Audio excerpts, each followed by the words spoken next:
Good morning, how you doing?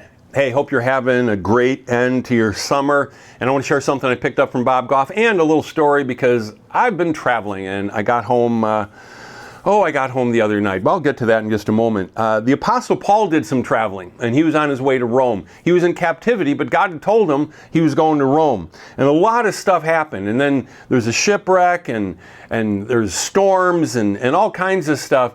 And then they finally end up on this island and you think that's going to be the end of it. Though, then the snake comes out and bites him in the hand. And he just kind of shakes it off.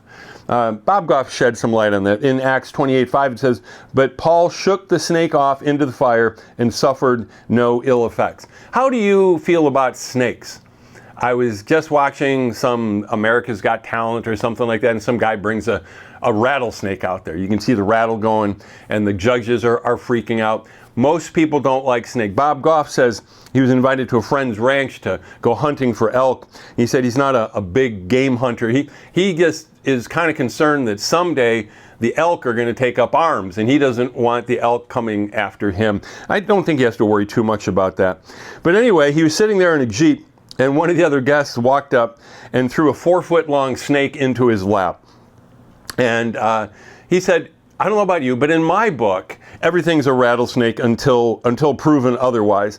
Anyway, he said he was a pretty busy guy for a few minutes, getting the snake off him and back in the brush.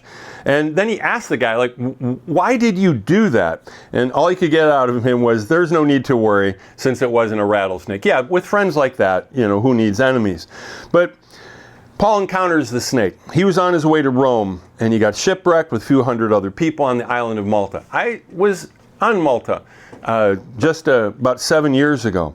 And just when you think it can't get worse, it did. So when you know where you're supposed to get to, you just don't let stuff get in your way. What's God called you to do? What has God called you to do that like, this is what I do? So I was coming home. Some of you know the story if you're at church on Sunday.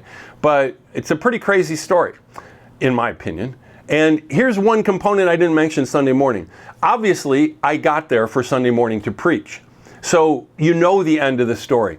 But in real time, and that's what makes stories interesting and dynamic, the characters don't know if they're going to make it. What is it that you don't know if you're going to make it? So last Friday, I was in Vancouver, British Columbia, Canada. On my way back from a Alaskan cruise with my wife, 3 other couples. We had a great time. And I was going to fly out early Saturday morning, get in Saturday afternoon so I can preach Sunday morning. But I was flying Air Canada. And all day Friday they kept saying, it's going on strike, it's going on strike. But they also said online, but if your app says that you're checked in, you're good to go. And I was good to go until I wasn't good to go. And it got shut down. And then I realized there's really no way out of this town because that's the #1 airline. It's shut down. All the people there are on other flights. And it's a cruise weekend, which means there are tons of people. And then I looked at the reality that it was going to cost me a lot of money to not get out of town. And I was just going to be stuck there. I'd still be there now in all likelihood. And then somebody mentioned the idea, how about you pay some guy to drive you? As I put it, it's cost a king's ransom, but it was less than it would have been for me to stay there. So I let a guy drive me 133 miles, and I paid him. And then I took my Southwest flight to St. Louis, and they're supposed to fly me to Chicago, but my first one got delayed. My point in all of this was I was determined to get to Chicago. Why? Because I had something to do Sunday morning. Now, Sean would have covered, I'm sure it would have gone well, but I was motivated. And so when I got to St. Louis and my flights, I've missed it, it's gone.